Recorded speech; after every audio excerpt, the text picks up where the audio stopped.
आप लोगों को लिए चलते हैं दैनिक भास्कर में एक खबर छपी है, राम भरोसे ही बीजेपी। जी हाँ दोस्तों, बीजेपी फिर राम की शरण में जाएगी। यानी उत्तर प्रदेश का जो आगामी नए वर्ष में चुनाव आने वाला है, विधानसभा चुनाव, उसमें लिखा है कि यूपी का चुनाव अभियान राम मंदिर को केंद्र में रखकर तैयार होगा।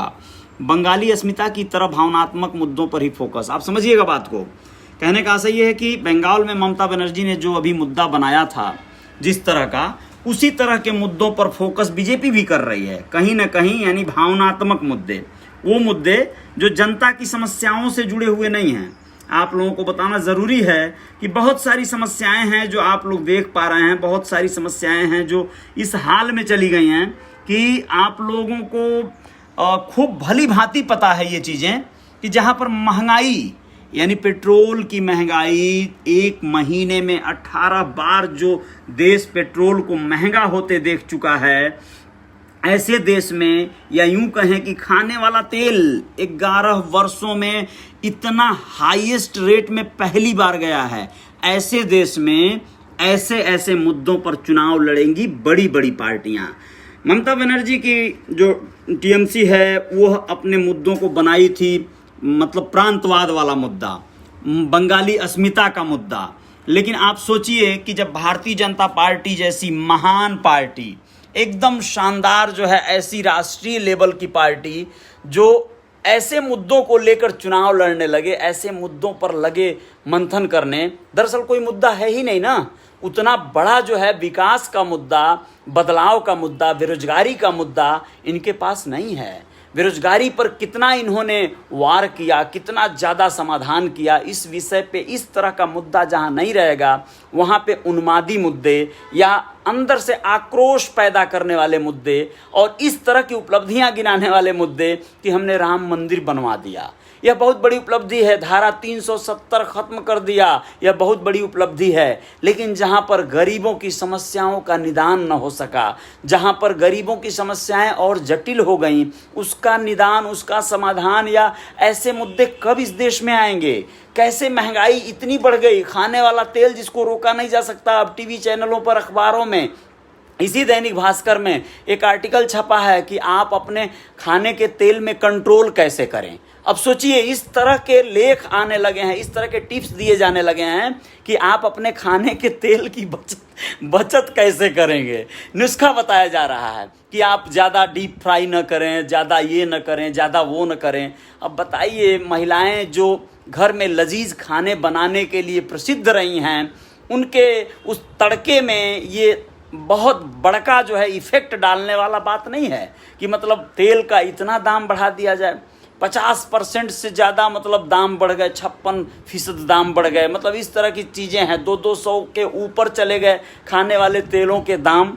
तो ये तेल सिर्फ सरसों की बात नहीं है, बाकी सारे रिफाइंड ऑयल जो हैं सबका हाल यही है, सब महंगे हो गए हैं। तो इन सारी चीज़ों के पीछे का रहस्य क्या है और इसका निदान क्या है, इन सब विषयों पे बातें नहीं होंगी। बेरोजगारी वाले मुद्दे पे बातें नहीं होंगी। उपलब्धियों में सबसे प्रथम मुद्दा होगा कि भैया राम मंदिर हम बनवा रहे हैं। राम मंदिर का इतना बड़ा कार्य करने वाले पार्टी को आप लोग फिर से शासन सत्ता में आइए, जिससे कि और कुछ मंदिरों का जीर्णोद्धार हो जाएगा। तो मंदिरों से तो लाभ होना है, अब कितना लाभ होना है ये तो ये समाज, ये देश खूब जान रहा है। मस्जिदों से और मंदिरों से क्या क्या मिल जाएगा, कितने बड़े रोजगार पैदा हो जाएंगे, ये सब बातें जो है हर हाल में आप सब जानते हैं। उपेंद्र यादव कह रहे हैं भैया कुछ लोग अब भी इंतजार में हैं कि बैल दूध देगा। बिल्कुल आप ऐसा सोच सकते हैं, ऐसा कह सकते हैं कि कुछ लोग इस इंतजार में हैं, लेकिन अब चाहे जो हो, इस जनता को ये निर्णायक स्थितियों में आनी पड़ेगी कि आप भैया किस तरह के मुद्दे चाहते हैं। बदलाव के मुद्दे चाहते हैं, शिक्षा की मुद्दे चाहते हैं, हॉस्पिटलों में आपको इलाज चाहिए कि नहीं चाहिए, आपको शमशान घाट चाहिए या अस्पताल चाहिए, इन सब विषयों पे आपको जाना पड़ेगा। अगर इन सब विषयों पे आप लोग नहीं गए तो आपकी जो आने वाली पीढ़ियां हैं वो परेशान रहेंगी और वो सोचेंगी कि आप लोगों ने क्यों नहीं आवाज़ उठाया। वो चाहेंगी कि आप लोग क्या कर रहे थे जब इस तरह की सरकारें या इस तरह की पार्टियां इस तरह के उलझुल चीज़ों में आप सबको उलझाई थी, धर्म और जातिवाद में बांट कर रखी थी, तो क्या कर रहे थे आप लोग। अब देखिए, एक फिल्म आ रही है राबड़ी देवी के ऊपर बनी हुई फिल्म है महारानी। वो वेब सीरीज है, एक तरह की वेब सीरीज है, और वो वेब सीरीज बनाने वाले लोगों पे अब एक इल्जाम लग रहा है कि भैया इसमें तो जाति को बहुत प्रायोरिटी दी गई है। राबड़ी देवी के सरकार को या राबड़ी देवी के कार्यकाल को बहुत सही बताया गया है, उनके मुख्यमंत्री बनने की घटना को उचित ठहराया गया है, और जितने सवर्ण हैं, बड़ी लॉबी है, उनको जो है करप्ट और भ्रष्टाचार बताया जा रहा है। भैया इसमें कोई संदेह और शंका है क्या? मतलब भ्रष्टाचार जिन लोगों ने किया है उनका गुणा गणित अगर निकाला जाएगा तो यही रेशियो आएगा कि एक लालू जो है बड़ा चारा घोटाले में फंस गए, अझुरा गए भीतर। बाकी जितना, अब चूंकि वो जातीय समीकरण के आधार पे या अपनी कर्मठता पे वो वहां की शासन सत्ता में काबिज हो गए थे, लेकिन अब उनके अलावा जितने मंत्री, मिनिस्टर, ऑफिसर जितने करप्शन में पाए गए हैं, उनमें से ज्यादा लोग कौन हैं वो आप देख लीजिए। और ये दिलेरी करने की हिम्मत किस में रहती है यार, ये भी तो देख लीजिए। ये सबके बस की बात नहीं है। जो गरीब और छोटी जातियों के जो लोग हैं वो तो डरने, खाने अपने लुकवा के खाने के चक्कर में पड़े रहते हैं सब, कि भैया कोई देख न पाए, किसकी नजर न लग जाए। और जो बड़े तबके के लोग हैं, वो जो रसूखदार हैं, जो बदमाश हैं, जो क्रिमिनल हैं, जो बड़ी सवर्ण लाबी से आते हैं, उनके अंदर ये जज्बा होता है कि भैया अगर थोड़ा बहुत करप्शन हो भी जाए तो क्या फर्क पड़ जाएगा, देख लेंगे, बाद में समझ लेंगे, देख लेंगे। इस तरह की चीजें आती हैं और ये चीजों को नकारा नहीं जा सकता है।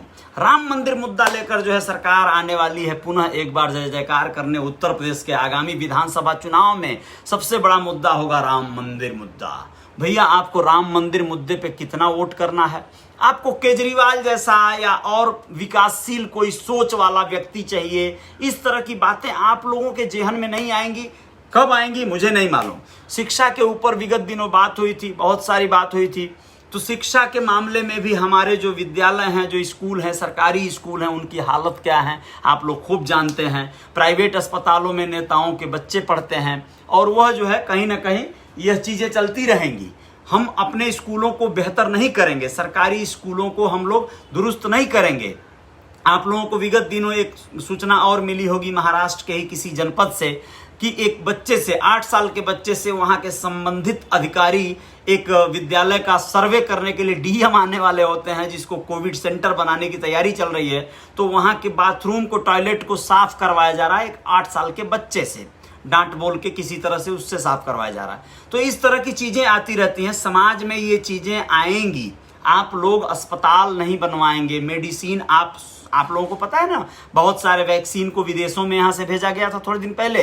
तो ये वैक्सीन विदेशों में भेजने का कारण ये था कि लग ही नहीं रहा था कि हमारे यहाँ बीमारी आने वाली है। तो ये करने से तो बड़ी खिल्ली उड़ी है सरकार की, बड़ी बहुत फजियत हुई है। लेकिन इन सब बातों से आपको सरोकार क्या है? आप लोग तो बस उन्मादी हो जाएंगे।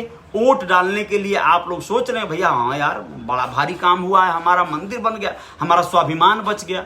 भैया स्वाभिमान नहीं, आपकी जरूरतें, आपका बदलाव, आपका विकास, आपका जो बच्चों का फ्यूचर, इन सब चीज़ों को भी आप कहीं ना कहीं ध्यान में रखकर और निर्णय लीजिए, तब जाकर जय जयकार होगी। और क्रिएटिव लोगों को लाने की जरूरत है पावर में, शासन सत्ता में। बहुत बहुत बहुत बहुत कुछ हो सकता है। बदलाव आप लोगों के हाथों में, आप लोग क्या करने वाले हैं। जय हिंद, जय भारत।